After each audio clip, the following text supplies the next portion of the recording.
Okey, selamat malam murid-murid. Selamat malam, Cikgu. Okey, selamat sejahtera dan kita jumpa lagi dalam sesi pembelajaran kita pada kali ini. Baik, pada sesi pembelajaran yang lepas, saya ada mengajarkan kepada kamu tentang ayat pasif kata ganti nama diri pertama dan kedua. Dan kali ini saya akan lanjutkan kepada tajuk ayat pasif dengan kata ganti nama diri ketiga. Baik, tajuk ini ayat pasif dengan kata ganti nama diri ketiga. Apa yang perlu para pelajar ingat ialah ini dia, ya. Ayat pasif dengan kata ganti nama diri ketiga menggunakan kata kerja yang berimbuhan di dan boleh diikuti dengan kata boleh. Baik. Sebelum para pelajar belajar ataupun mengetahui cara untuk membina ayat ini, apa yang paling penting ialah kamu semua kena hafal ataupun tahu apakah kata ganti nama diri ketiga.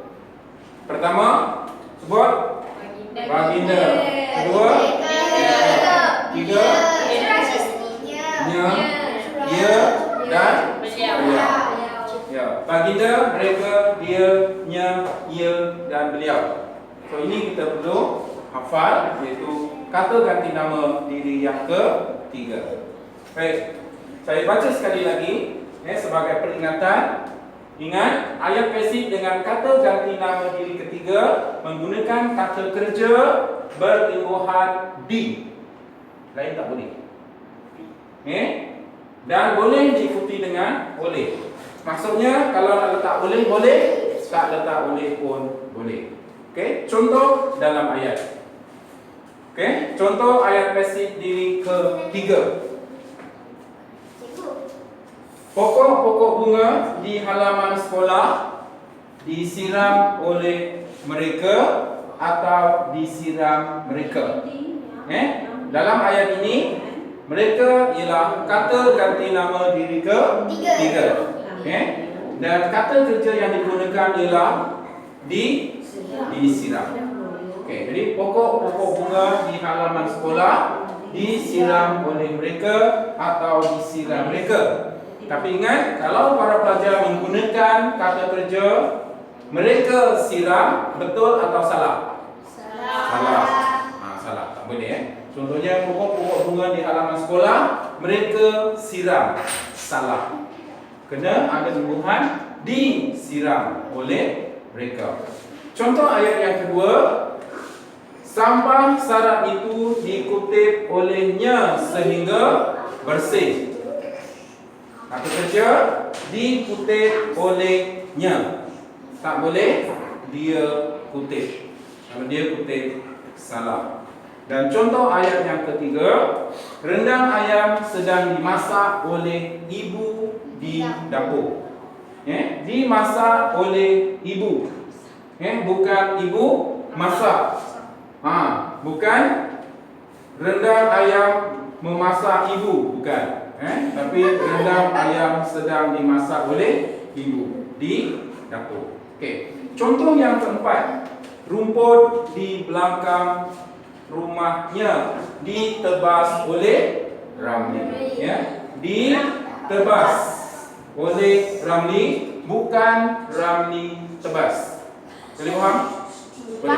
Jadi ketiga, keempat contoh ayat ini sudah jelas menunjukkan kepada kamu bahawa ayat pasif dengan kata ganti nama diri ketiga mesti menggunakan imbuhan di dan boleh diikuti dengan kata boleh di belakangnya.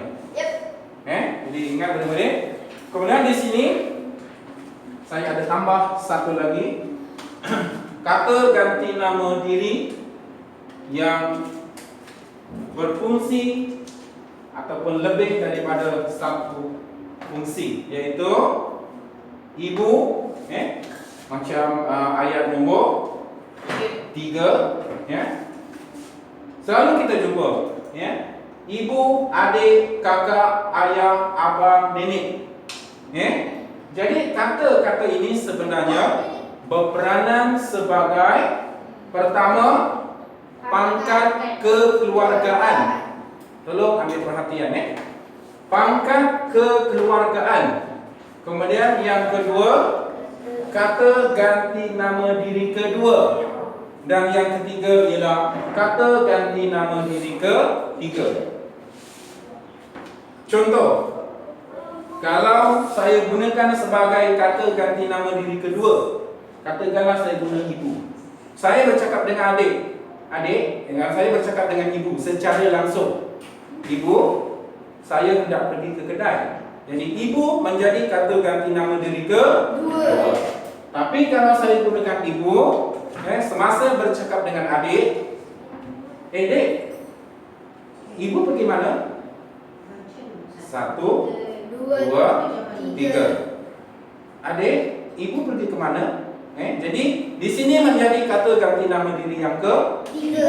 Jadi tolong ingat murid-murid, di sini kata-kata ini semuanya sama, mempunyai 3 peranan sebagai ganti nama. Yang pertama sebagai pangkat kekeluargaan, kedua sebagai kata ganti nama diri kedua apabila kita bercakap secara langsung dengan orang itu, dan menjadi kata ganti nama diri ketiga apabila kita bercakap tentang seseorang, khususnya tentang ibu dengan orang lain. Boleh faham? Boleh. Jadi saya harap dengan penerangan saya ringkas ini dapat membantu dan mengingatkan para pelajar semua sampai bila-bila, kalau boleh sampai SEM. Jangan lupa, saya harap awak akan ingat sampai bila-bila. Ada nak tanya apa-apa? Ada pertanyaan? Tak ada? Semua faham? Faham. Kalau keluar dalam peperiksaan boleh jawab? Boleh. Baik, kalau boleh, kita tengok. Saya nak cuba seorang jawab. Cuba tukarkan ayat pasif kata ganti nama diri ketiga ini kepada ayat aktif. Okey, seorang jawab kesuai bangun. Jawab kuat. Mereka menyiram pokok-pokok bunga di halaman sekolah. Ya, bagus.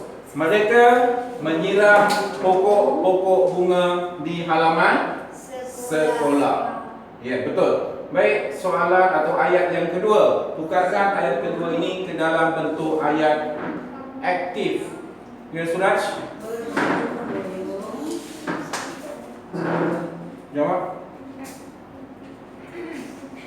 Okey.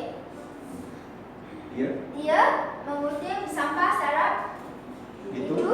sehingga bersih. Ya, okey, betul. Dia tepukkan untuk Suraj. Dia mengutip sampah sarap itu sehingga bersih. Ya. Okey. Yang ketiga. Okey, Damian. Ibu sedang memasak rendang ayam di dapur. Ya, ibu sedang memasak rendang ayam di dapur. Okey, bagus. Dan yang keempat kita bagi pada Vishal. Okey. Menebas rumput di belakang rumahnya. Ya, Ramli menebas rumput di belakang rumahnya. Okey, bagus. Jadi saya rasa murid-murid faham, cara menggunakan ayat pasif diri ketiga dengan Ibu Handi dan menukarkan ayat pasif diri ketiga kepada ayat aktif diri ketiga. Baik, setakat ini sahaja untuk kali ini, dan kita jumpa lagi dalam pembelajaran yang akan datang. Salam sejahtera. Subscribe for more.